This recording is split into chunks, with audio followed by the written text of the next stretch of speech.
results in the Senate are comparable. We've got 9 new senators whose positions on immigration represent a dramatic break with the pro-amnesty, open borders immigration policies of the incumbents they replaced in Arkansas, Florida, Illinois, Kansas, and Pennsylvania. Some results are particularly worth savoring.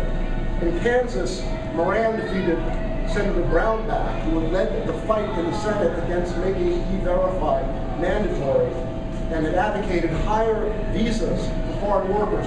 Now just think about that for a moment. Right now, at a time when 20 million Americans are out of work, we are already letting in 100,000 foreign workers a month. And this guy wants more visas. In Utah, incumbent Senator Bob Bennett has always been an amnesty champion, and he led a campaign of retribution against immigration reduction groups for a decade. Well, he is gone. Mike Lee knocked him off in the party convention, and he knocked him off supporting mandatory E-Verify, an end to birthright citizenship for illegal aliens. The result from Florida is, I think, particularly important and it's worth dwelling on. And I think it provides a template we might want to think about as we move towards 2012. In that race, Senator Mel Martinez, one of McCain's pro-amnesty coalition, who served on the Republican National Committee and used his position there to advocate for more foreign workers and more rewards for illegal aliens, tried to appeal to Hispanic voters in that state. And in Florida, that's about almost 20% of the electorate, by supporting illegal immigration. Well, he got ousted in the primary by Marco Rubio, a pro-enforcement Hispanic. Now, Rubio had a much better handle on what's going on in the Latino community, and it's very important, by the way, that we learn from this and we don't make the mistake of lumping all Hispanics together so they all think the same way. I mean, that's stupid. It's bigotry and stereotypical thinking. It's wrong. The Pew Hispanic Center, which does the best work on Hispanic attitudes, did a survey in which they asked Hispanic voters. It was a large survey. They gave them 7 issues to choose from to place in order of importance to them. You know where immigration ranked? 5th. Wow. First was education, then came jobs, then came healthcare, and even before immigration, the budget deficit. So don't write off Hispanics, okay? We've got a real shot there. I think the politically savvy conclusion for smart Republicans, or let's just say smart conservatives, is the GOP ought to run dozens of border hawk Hispanics at the state and national and the congressional level. And I'd even go so far as to suggest the Republican Party seriously consider putting a Hispanic on the number 2 spot on the ticket in 2012. And I'll tell you what that will do in one moment. The Democrats have been pandering for 20 years to the Hispanic community, hoping that they would inherit this, this huge demographic that would make them the permanent majority party. Something like the PRI in Mexico. That's always been the Democratic fantasy.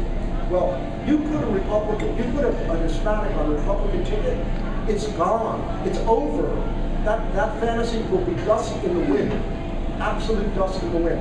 Do you know that in the last election, 5% more Hispanics voted Republican than in the presidential election? 56% of Hispanics oppose illegal immigration. They're getting hurt by it. These are folks hanging on, to the lower levels, the lower rungs of the socio-political ladder, and waves of these immigration are washing them off. They don't want this. So don't give up on the Hispanic community. They also have, for the most part, very conservative social values. So we need a great deal more outreach into the Hispanic community. And this is something that election showed. Maybe my favorite narrative from the election coverage was, of course, in Arizona. Because there you had the contest between the old John McCain and the new John McCain. That's right. Let us never forget that no Republican has been more destructive to immigration policy in this country over the last critical 5 years than Senator McCain. Yeah. Without McCain's leadership, and think about that little group that he's been running, well, they're gone. Senator Martinez, Brownback, Bennett, and Arlen Specter, who crossed over and decided he was going to be a Republican, okay? They are gone. So McCain's little pro-amnesty brigade is finished. We also saw 4 pro-enforcement Republicans replace 4 pro-amnesty Democrats in Arkansas, in Illinois, in Pennsylvania, and in Wisconsin. One of the best friends illegal alien workers ever had, Russ Feingold, was beaten by Ron Johnson, one of the toughest supporters of attrition through enforcement that we could ever want. Now this is a political sea change, and we have to take that on board and understand it. Now we're going to see what the Senate, what the House is able to do in terms of shifting its mindset from this playing with amnesties, moving to enforcement. I think the thing that's in a way most intriguing about these changes that we saw in the November election is that only 8% of Americans rated immigration among the top issues for them in that election. Now, there's an obvious reason for that, and that is that there was no immigration bill debated in the 111th Congress. And I remember when I would address groups there, I assured them, I said, there's not going to be an immigration bill in that Congress.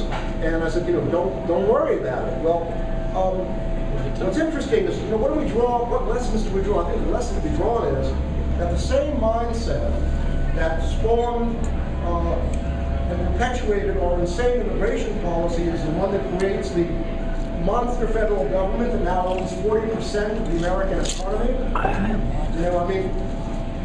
This is, I used to laugh when people talked about socialism in America. Owning 40% of the economy is a pretty big deal.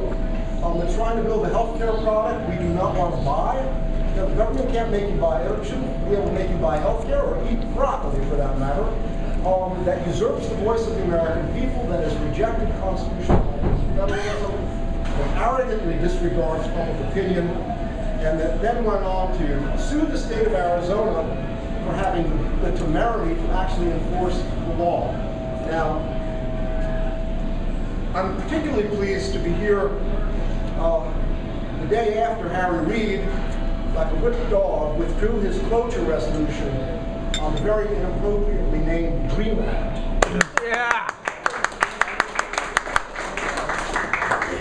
Sometime next week, it will officially be declared dead. Now, this is an historic moment, and it's one that matters enormously because it will deal a very important blow, maybe a fatal blow, to comprehensive immigration reform.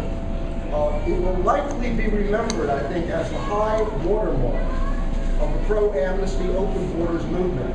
It means that against impossible odds, think about it, that our side has held the bloody angle in this battle. All the mainstream, all the powerful forces in this country were arrayed against us. What did we have on our side? The American people.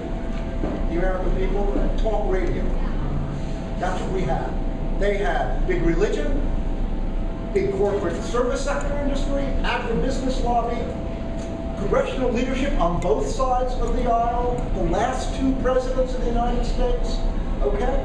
And we beat them. Yeah. Okay? And We the people. This is not their country. They don't rule this country. We rule this country.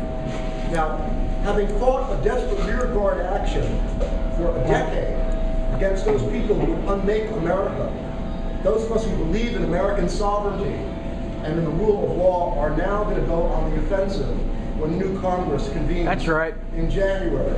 And we're going to take no prisoners. Look, I should say this just so we make sure that we drive the last nails into the coffin. I don't think there is a chance, a snowball's chance in hell, that the DREAM Act is going to pass. But just to make sure, please, get on the phone. I'm begging you. Get on the phone next week. Get on the phone on Monday, on Tuesday, and call your senators. You've got 2 very weak, vacillating, dishonest senators on the issue of immigration. Oh, and everything else too. No one has done more damage in terms of gutting the border fence than Senator Hutchinson, okay? Who has slashed, who goes out and votes for the bill, and then